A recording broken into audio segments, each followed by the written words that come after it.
Avez-vous remarqué que lorsque certaines personnes prennent de l'âge et qu'elles vont avoir un an de plus, il y a souvent cette limite douleur physique ou ce dégoût de prendre un an de plus, comme si elles perdaient quelque chose. Souvent, on va entendre « Oh non, me rappelle pas que bientôt je vais avoir tel ou tel âge ». Et c'est quelque chose que je n'ai jamais vraiment pu comprendre parce que je n'ai jamais pensé de cette manière-là. Certes, il y a les attentes de la société, les attentes familiales, mais j'ai toujours tout jeté à la poubelle. Et aujourd'hui, je vais vous partager ma façon de voir les choses. Je vais vous partager également les choses que j'aurais aimé savoir, pas que dans ma tête, mais à l'intérieur de moi. Donc, soyez open et bonne vidéo. Abonne-toi et let's go. Je suis moi. Et parce que je suis moi, je sais par quoi je suis passée, ce que j'ai dû endurer, les actions faciles ou difficiles que j'ai faites, les joies que j'ai eues. Donc, je ressens de la compassion pour moi-même. Il n'y a que nous-mêmes et encore qui savons tout ça. Les larmes lâchées en secret, la discipline, les choix difficiles. Et grâce à tout ça, naturellement, je vais ressentir de l'amour pour moi. Amour, fierté, respect, etc.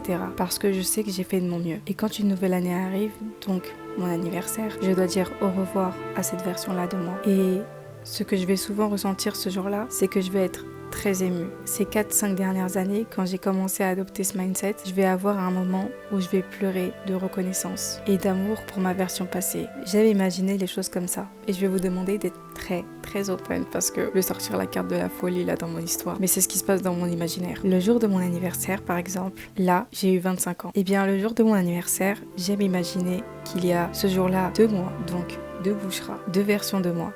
Celle de 24 ans, qui est sur le point de partir et rejoindre toutes mes anciennes versions. Elle va pouvoir être accueillie, félicitée par toutes mes anciennes versions de ma naissance à celle de 23 ans, dans ce cas-là. Et ce n'est pas tout.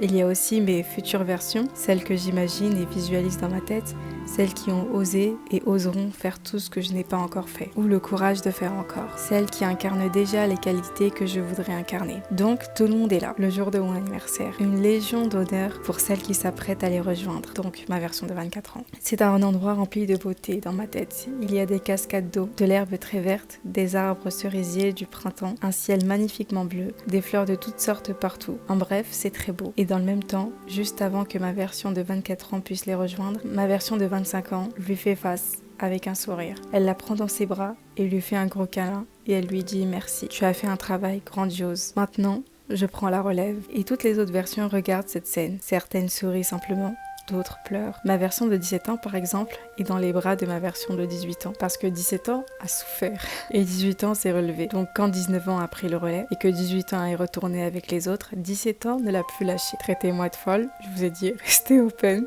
parce que il faut se célébrer soi-même. Et voilà, traitez-moi de folle, mais ce mindset a révolutionné l'amour que j'ai pour moi. Au lieu de constamment être dans l'attente de quelqu'un, on se donne à soi cet amour. Donc toutes mes versions regardent 24 et 25 ans se saluer et pendant 24 heures, elles vont se parler. 24 ans lui raconte sa traversée, 25 ans écoute et à la fin, ensemble, elles vont établir les attentes qu'elles ont pour l'année à venir. Dans la réalité physique, c'est à ce moment-là que je vais faire du journaling, tout écrire. Dans la réalité physique, j'écris, mais intérieurement, il se passe tout ce que je vous ai raconté. Soyez des loulous, franchement, si je suis pas des loulous. Ensuite, le jour suivant arrive, donc minuit, 24 ans s'en va et repart avec toutes les autres mois. Et 25 ans restent, elle saute le pas. Et pendant 1 an, elle va faire de son mieux pour faire honneur à toutes ces versions. Ça, c'est mon discours intérieur. Bienvenue dans ma tête. Si vous vous demandez comment tout ça m'est venu en tête, c'est à force d'écrire. J'écris énormément et en fait en ce moment même je suis en train de lire mon écrit de ce script YouTube parce que je veux publier plus de vidéos et donc je veux plus écrire, donc les deux vont ensemble. Et au lieu d'écrire sur mon ordinateur, il y a tellement de distractions avec mon téléphone, j'y arrive pas et j'aime trop cette plateforme, donc voilà. Donc là je vous lis tout, voilà. Donc c'est à force d'écrire pour mon je ne sais quel anniversaire, j'ai écrit à mon ancienne version et puis tout ça m'est venu en tête et je me suis mise à visualiser tout ça. J'ai eu une très forte imagination comme vous pouvez l'entendre. Alhamdoulilah, pour moi c'est juste une bénédiction. Je pourrais, si je le voulais, regarder quelqu'un droit dans les yeux et être ailleurs à l'intérieur de ma tête et de moi-même, à imaginer des choses. Je suis comme ça depuis que je suis petite. Imaginez mon étonnement quand j'ai appris que je faisais de la visualisation sans le faire exprès. Si visualiser et imaginer est difficile pour vous, parce que je sais que certaines personnes n'arrivent pas à imaginer des choses, d'ailleurs comment vous faites? Il y a des personnes, là je leur dis voiture rouge, il n'y a rien dans leur tête. Je voudrais vraiment savoir comment vous fonctionnez parce que je suis curieuse. Donc si vous êtes dans ce cas-là, vous pouvez vous envoyer des lettres à vous-même à travers le site FutureMe que j'utilise aussi, même si j'ai une très bonne mémoire. Moi, l'année dernière, j'ai écrit une lettre à ma version de maintenant.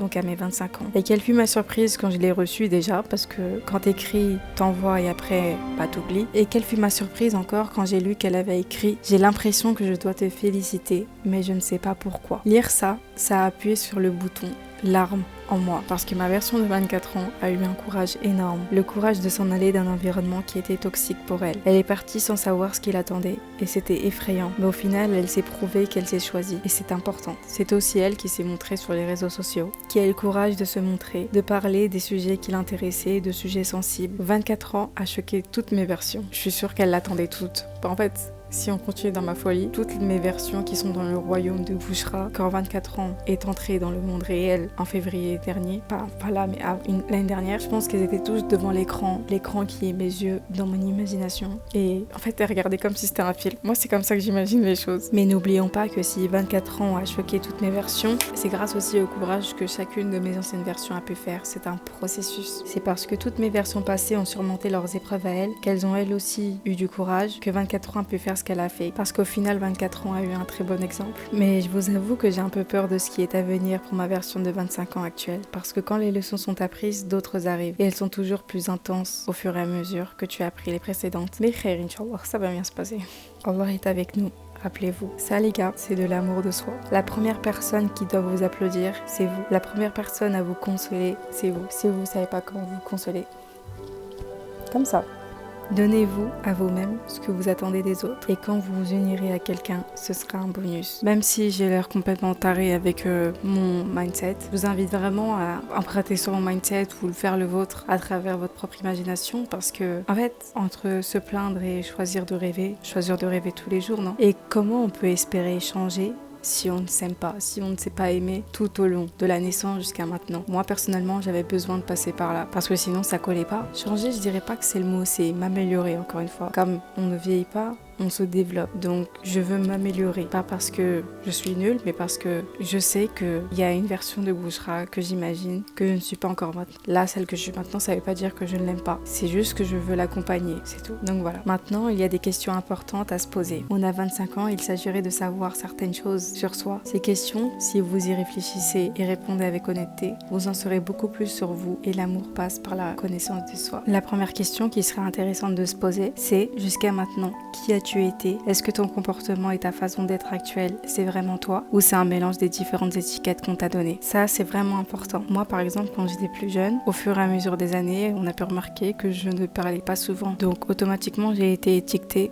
la timide. Peut-être j'étais un peu, mais en réalité, je ne parlais juste pas, ou très peu, tout simplement. Juste quand j'en avais envie. Et ça va très vite avec les enfants, tu leur donnes l'étiquette et ils jouent très bien leur rôle. Peut-être que je n'avais tout simplement rien à dire, sauf qu'on me l'a tellement répété, tellement de personnes, que inconsciemment je me suis dit, vu que tant de gens me le disent, c'est que c'est vrai. Et ils ont l'air si sûrs d'eux quand ils le disent que je ne peux que les croire. Surtout que la plupart étaient des adultes et quand on était petit, on nous répétait que les adultes avaient toujours raison. Donc quand on adopte ça, on en fait notre identité. Et là oui, ensuite, je suis effectivement devenue timide. Pendant de longues années, Bouchra et timide étaient collés. Il y avait des moments dans ma vie où ma folie naturelle qui fait partie de moi revenait à la charge. Et il y avait une alarme mentale qui m'alertait que je ne suis plus dans mon rôle. Tu sors du rôle, tu sors de la case, c'est pas bon. Le rôle qu'on m'a donné. Et une fois qu'on réalise ça, on peut arrêter d'agir comme les gens l'attendent et enfin incarner qui on souhaite vraiment être. Deuxième question. Qui souhaites-tu être? Qui souhaites-tu incarner? Maintenant que tu as réalisé que tu agissais selon ce qu'on attendait de toi, la déconstruction peut commencer. De la même manière que les comportements que tu as eus ont été peut-être choisi pour toi,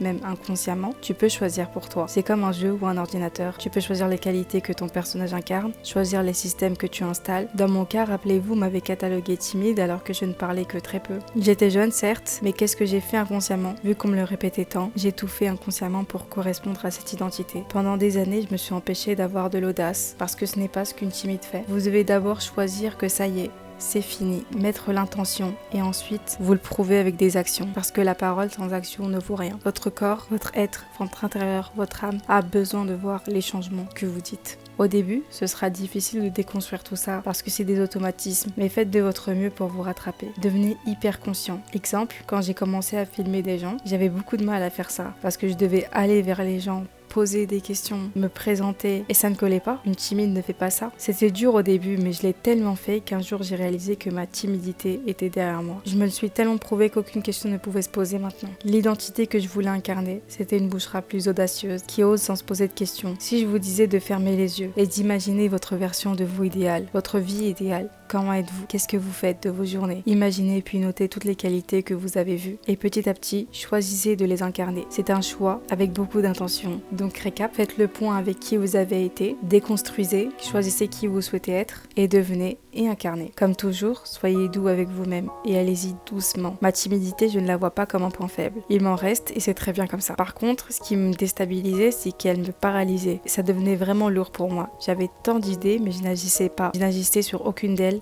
par timidité. Troisième question, est-ce que vous êtes dans le bon environnement? Est-ce que les endroits que vous fréquentez et les personnes sont favorables à votre vision? Tout ce que j'ai dit avant, rien ne pourra fonctionner si votre environnement est contre vous. Je dirais que l'environnement c'est 70% et tout ce que j'ai dit avant, le reste 30%. Tellement c'est important, vraiment. Vous pouvez faire tout ce travail. Mais parce que l'environnement n'est pas bon, vous finirez par retomber dans vos travers, même inconsciemment. D'ailleurs, soyez préparés qu'au moment où vous déciderez de changer, les comportements, en tout cas pour certains, autour de vous changeront aussi. C'est juste que vous étiez en harmonie ou aligné avec votre entourage, mais plus maintenant. Vous êtes en train de casser une ancienne harmonie. Vous souhaitez devenir une meilleure version de vous, mais votre environnement ne va pas forcément le ressentir comme ça. Vous brisez un confort, une dynamique qu'il y a peut-être eu toute votre vie. Et les gens aiment beaucoup leur confort, donc même inconsciemment, ils peuvent vous retenir. Avec leur peur ou leurs croyances limitantes, il va falloir rester droit dans vos baskets à ce moment-là. Parce que ce sera soit ils acceptent votre évolution, ça peut les inspirer, soit ça bouscule trop leur confort et inconsciemment ou consciemment, ils vous tireront vers le bas. Donc allez dans des environnements où votre vision elle a l'air petite, limite mignonne pour votre environnement. Genre vous devez monter plus haut tellement c'est petit. Passez du temps dans la nature aussi parce que quoi de mieux que de